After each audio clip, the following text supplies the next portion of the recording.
Bowl games are in the books. College football playoff semis are in the books. Who rose, who fell, who stood out, and what is the situation surrounding the big injury on Monday Night Football? We're going to talk about that and more today on Locked On NFL Draft.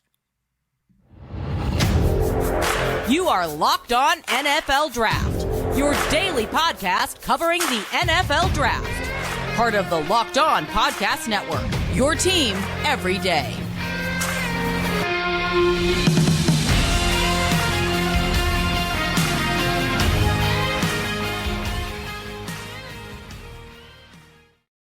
Welcome to another episode of the Locked On NFL Draft Show. I'm your host, former NFL and AFL defensive back, Eric Crocker. And of course, as always, I'm joined by my co-host, Ryan Tracy from Rogue Analytics and Locked On Chiefs. He is at Ryan Tracy NFL on Twitter. I'm at Eric_Crocker on Twitter. We want to thank you for making us your first listen of the day. And also let you know that today's episode is brought to you by the Ultimate Football GM. Ever dream of becoming an NFL GM? I'm pretty sure you have, because I have as well. And managing your football franchise. If you have, then this is the game definitely for you. To download the game, just visit ultimate-gm.com or look it up on the app stores. Our listeners, they get a 100% free boost to their franchise when they use the promo code Locked On. And that's all caps, Locked On, in the game. Ryan, it wouldn't feel right if we didn't start by talking about Damar Hamlin and the injury and kind of like what happened. And I have played a lot of football. I know you've been around a lot of football. We've watched a lot of football throughout the years. I can't tell you how many times I went in to tackle someone, or I've been tackled, or I've watched people tackle players, and never in my life have I seen what I watched on television Monday evening with Damar Hamlin, the safety from the Buffalo Bills. And for a while, it felt like everything just paused. Everything just stopped. I was actually on the flight. I'm flying home. I was watching it. I look at my wife, like, babe, you see this? And, she's looking, and I mean, she's a nurse. So she kind of had her ideas on what it was, and she was a little bit more right than I thought she would be. But it was an extremely unfortunate situation for everyone involved, whether it's the Buffalo Bills, his teammates, his family, his mom in the stands. Right. The players that had to witness that traumatic event take place. People that have to explain it, to their kids. The Cincinnati Bengals players, T. Higgins, and how he felt when he was the one that lowered his shoulder. And it was a tough situation that I don't think anyone could really see coming, because again, I've never seen that happen before. Right. But I know my initial thoughts were just, it was clear something was wrong, and whatever was going on, it was much bigger than football. Yeah, for sure. I had a similar spin, except I wasn't watching it. I'd just gotten home. I was listening to it live. I was in another room, and I kind of came around the corner to see it after he was already on the ground, and they were starting to take a look at him. And I've been in similar situations. When I was younger, I used to, when I was in college, I used to ride. I was paramedic trained, that kind of thing. I've been the guy resuscitating before.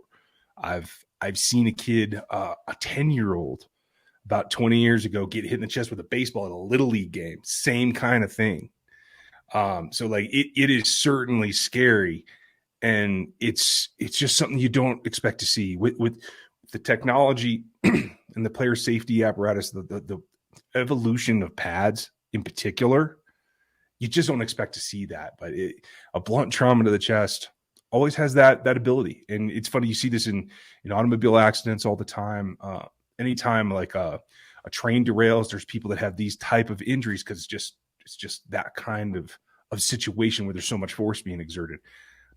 It catches everybody off guard, and I agree with you. The thing that took me aback is I started to get emotional about it, and I've seen it before up close. For those players who maybe have no exposure to that whatsoever, you got some rookies on there that are 22 years old at the most. I mean, that's got to be pretty shocking. And I think the way that it happened, at least the facilities were there, the people were on top of it. They were able to address it. It's still just chilling to think about that you're out there playing a game, professional elite athletes, yes, but still a game. And I think that's something that it really comes back to you in this situation. Yeah, big shout out to the first responders out there in Cincinnati. Everyone involved who was on the football field, the doctors, everyone, they reacted extremely quickly. And if they hadn't responded the way that they did, I think we'd be having an even different conversation than we're already having about this. You are a few years older than I am. Everyone, yeah. And I do remember when I was a kid, a guy by the name, I saw a documentary on it, so I didn't even see this live, but he played at Mount Loyola, Hank Gathers. And I saw someone bring him up. I saw someone talk about this happening in the Arena Football League in like 2005. I heard about, a soccer player that it happened to and a hockey player. So a lot of different scenarios. But the Hank Gathers one, that was one where I just remember watching it. And, it's just, I believe I was like a freshman in high school when I saw the documentary on it. And he just fell out on the basketball court. So do you know anything about that situation? And if so, was that kind of a similar feeling when you hear about that? And again, I know coverage was a lot different on things back then. Now you got your cell phones, you got everything on TV. You see everything, social media. You see everything now, as opposed to whenever that happened, like probably early '90s. But what are your thoughts on kind of that situation and how it pertains to what we just experienced Monday evening? I am old enough to remember that happening live. I wasn't watching that particular game, but as I do recall that, I don't think there was a big impact. Again, something that in the course of a basketball game, you're going to take elbows, you're going to get impacted a little bit, but much like Tamar here, it didn't look at the time like it was anything earth shattering. But it is that weakness when you realize that somebody's about to lose consciousness, and you see that in a number of different ways. That was clear what was happening to Tamar once he got up, and I think people, once you understand that this is always a possibility, it changes the view of the game for everybody involved, not just the player that's happening to or the player that's involved in the play with him, like T. Higgins. And I saw some very hateful stuff going towards T. Higgins that is completely uncalled for. He's just playing his part of the game. There's nothing you can do to avoid this. This isn't some kind of malice or anything like that. So I think it also affects not only those teams. I think the whole league is going to feel this. And quite frankly, on down to some of the prospects that we're going to talk about in the coming months are going to feel this too. It affects everyone. Yeah, it's something different that a lot of people haven't had to deal with as it pertains to football, and thinking about really your own life and your own safety, because something that happened really that just it never happens. And it did, and it kind of changes the way that you kind of view even going in for a tackle. So that's something to keep an eye on in this situation. Prayers up to Damar Hamlin and his family situation, everyone involved. I've said many, many prayers for him, and just hope that y'all keep him in your prayers as well. We're going to get back into some football here and talk about the ultimate GM, and we led with that with one of our new sponsors there. I'm really geeked out about this new partner and sponsor of today's episode. You got the mobile game Ultimate Football GM, and I'm pretty sure y'all have dreamed about being an NFL GM, or at least criticize your current GM of whatever team that you're a fan of, what moves that they should make. Well, you can now make your own moves with this. All right. Manage every strategic aspect of your team. Play through the season and lead your team to glory. You're responsible for everything, including hiring the right coaches and coordinators, trading players, making draft picks, navigating your franchise through free agency and draft, and all the ups and downs that come with that throughout the season. All this is challenging, it's very realistic, but it's in a game world. Ultimate Football GM is completely free and playable offline. You can play on the go. You can play as you want and when you want to. All right. Locked On, the NFL draft shows you guys are going to get 100% free boost to their franchise when using the promo code Locked On. All right. And make sure when you type in Locked On, it's in all caps in the game store. All right. That's Locked On in all caps. So make sure that you check that out today. Yeah, listen, guys. Go download it and visit ultimate-gm.com or look it up in the App Store. That's the ultimate-gm.com. Ultimate Football GM. Start your dynasty today. All right, guys, we want to thank you all for making Locked On NFL Draft your first listen of the day. And also, let you know that, you need to subscribe to the Locked On NFL Draft podcast and get daily conversations on the biggest NFL stories, plus in-depth analysis on the biggest games with NFL key predictions. Every Friday and Monday, local insiders cover the weekend with a game, 2 game episodes. Locked On NFL, available on YouTube and wherever you do your podcast. All right, Ryan, let's talk about some of these prospects that have stood out throughout the draft coming up. Of course, everyone knows that. Listen to Locked On NFL Draft now, but the bowl games are happening right now.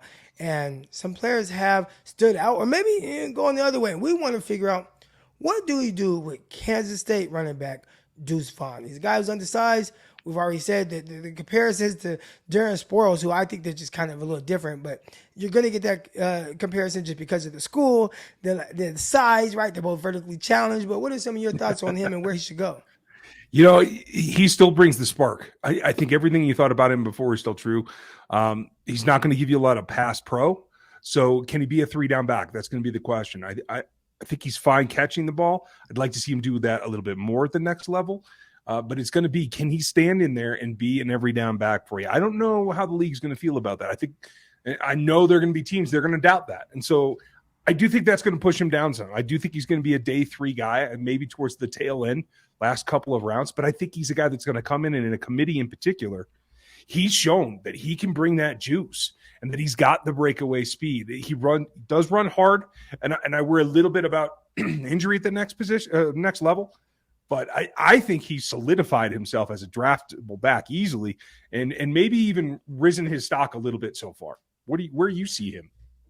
I think just with running backs in general, man, it's the one position that the value has just decreased so much. And it's so weird with how they're drafting running backs, especially if they don't feel like you are an every down back. And that's what he's going to run into, not being the biggest of guys. We talked about Clyde Edwards-Helaire, and you could draw some similarities there with their kind of run styles a little bit. But I think the Chiefs would tell you, maybe we shouldn't have done that, and drafted him in the first round, especially when we can get a guy in the 5th round or 6th round who runs in the 4.3s and has the size and does everything that we need. So I think when you look at it from that perspective, man, guys like Deuce Vaughn is going to be really hard to really value those guys, really, especially in the first 2 days.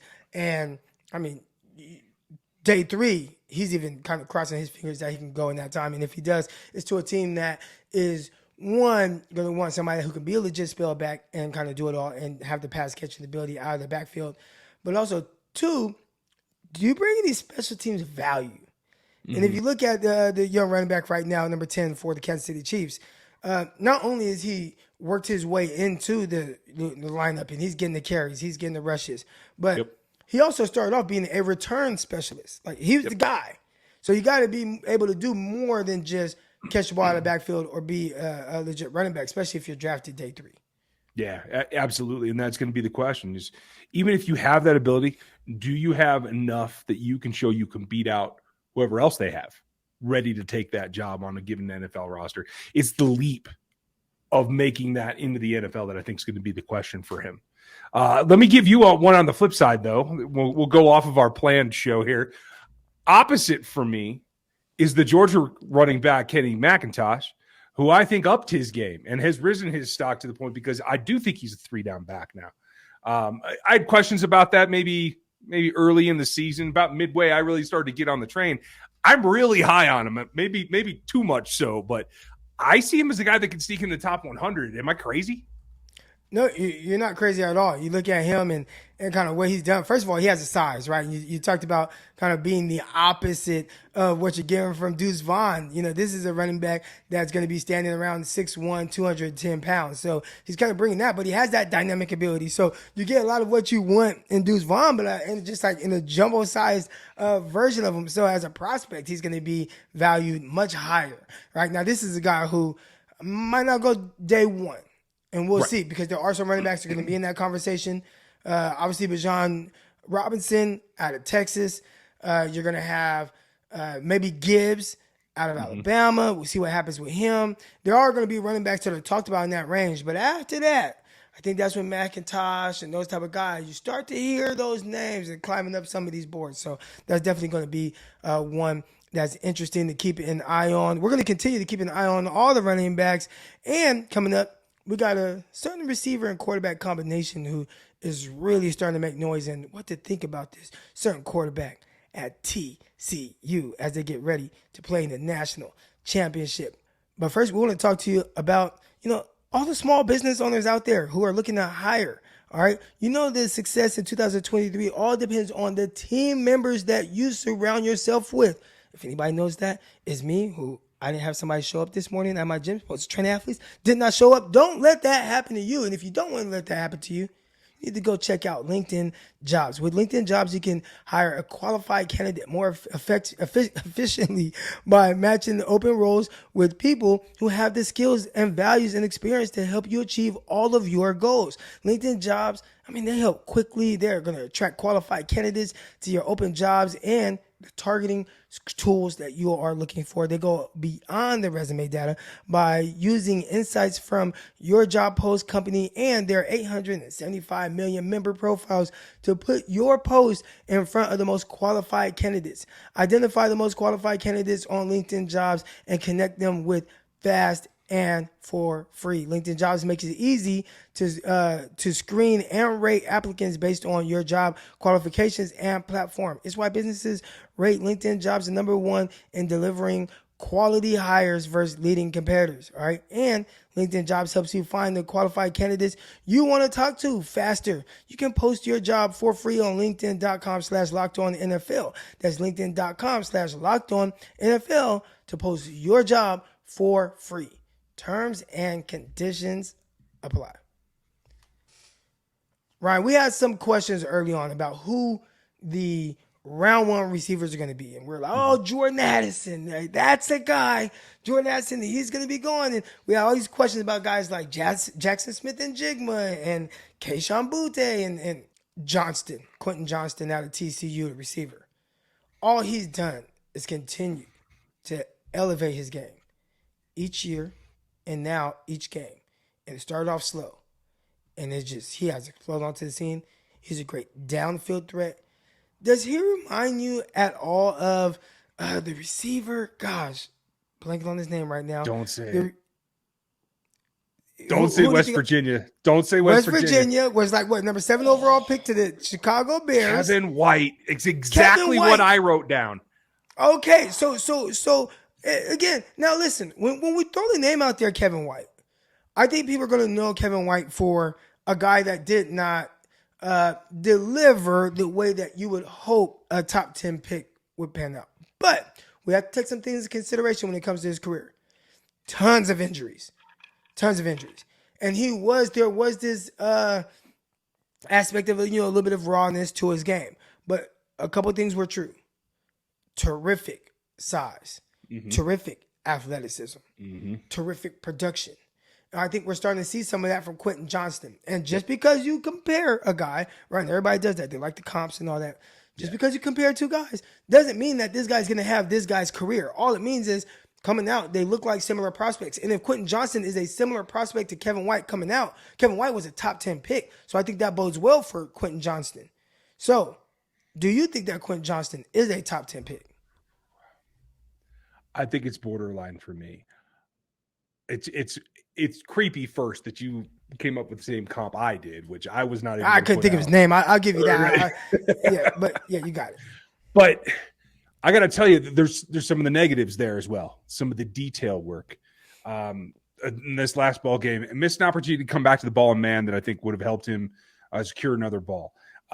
His open field speed is absolutely there, but he had an uncovered reception where he tried to do some wacky spin move and cost himself a touchdown right there. Like there's some of these decisions, some of the details that I think still need a lot of polish and a lot of coaching there.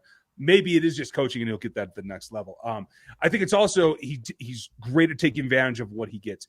That low crosser that he turned up was exactly what he needs to do. Now, you didn't get to see White do that back in the day because I don't think Chicago offense could use him like that. So I think there's more upside, there's more positive notes here in this comparison than there are negatives. But he's right there on the edge for me. I think he's a first-round player. I don't know if he's a top 10 player for me. Well, we know that the guy throwing him the ball, Max Duggan, we know he's not a top 10 player. Right. But I don't know how many times I'm going to continue to talk about Brock Purdy. I think people are tired of that.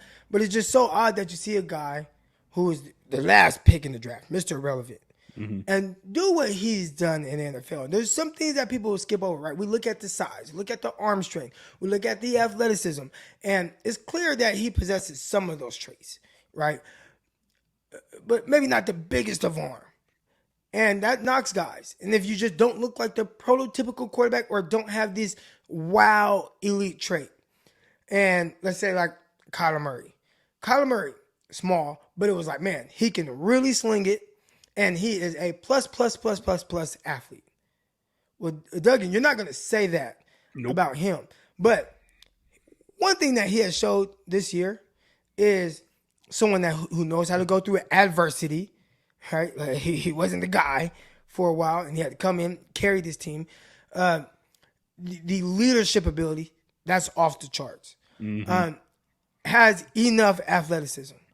He's making all the plays that you want. I mean, TCU is in the national championship, and it's off the heels of this quarterback. So do you think that maybe the rise of a guy like Brock Purdy, who was Mr. Irrelevant, can help max out throughout this draft process where people were thinking, hey, maybe he could be the next Brock, which is a guy who's drafted day 3 at some point, but could potentially lead a team because he has all these other qualities that people might not have at the very top of their list. Brock Purdy's success certainly has to help him. It's a very recent example, and we all know, coaches, scouts, all of us in the media, we all have recency bias. You make these comparisons because you see ways that are recent, right? I think that can help him, but at the end of the day, I think he's a sneakier, better athlete than we give him credit for. I think he's going to test well, and I think that will open some eyes. And at the end of the day, if you have to play 8-man football in this league, you want him on your team because he's going to make up for it. Like, he's got all of that drive that he can move an entire team. And I think that kind of not just leadership, but drive and will is something you don't find in every quarterback. A lot of quarterbacks with a whole lot more talent than him don't possess that. And I think if I had to pick somebody back in the day, like, he reminds me of Jim McMahon, right? The old Bears quarterback, took a licking, wasn't that athletic, but he moved it when he had to, and he got things done. That's what this guy reminds me of. And I think that can help somebody win. So I do think he's easily draftable. I think he's probably going to go a little bit higher than we even think. When you say higher, how much higher are you talking? Because I'm thinking right now, it's like, this is a guy that you take day 3, and he is more of that 5th round type guy. Like, that's what it feels like, right? Like, that's what it looks like. Now, throughout this process, he might do some things. You see him throw, in shorts and a t-shirt, and you're like, man, that looks special. And then you start to hear some rumblings about people really liking some things that you can't really quantify with a number, which is kind of that moxie, that grittiness, that leadership, and those type of things. Are you thinking potentially day 2? I'm not going that far, but let's see. 6 weeks ago, I had him as a 7th round pick, as a guy that could be around Purdy range, right? Now, the more I think about it, when you look at who's going to be in this class and who's not, and the questions around the quarterbacks will go well above it. When teams get to that day 2 break that night and they're resetting their board for round 4, if you still have a need at quarterback, I think he's going to have a leg up on some guys that right now maybe we don't think so. I think he could go early on day 3 and be somebody that some team needs to go make a priority for, so they feel they have an option, certainly as a backup to begin with, but a guy that they feel maybe they can groom. Maybe it's a team that wants to groom and trade him. I don't know. But I do think he's going to have more value than I thought 6 or 8 weeks ago. All right, yeah, I think that's the case right now. Tell us what y'all think about Max Duggan, this quarterback out at TCU. Where will he go, and where will his receiver go? Do you think his receiver is potentially a top 10 pick with the help of his quarterback? All right, that's going to do it for this episode. But before we get out of here, we want to thank you for making us your first listen, and also let you know that for your second listen, check out Locked On NFL Podcast, bringing you the local insights you love on the national spotlight with the daily conversations on the biggest NFL stories. Locked On NFL, available on YouTube and wherever you get your podcast. But that's going to do it for us. We'll come back tomorrow and see y'all right here. Same place, might be the same time, different time. But same guys. Eric Crocker on Twitter at Eric_Crocker. Ryan Tracy at Ryan Tracy NFL. We'll see y'all tomorrow. Peace.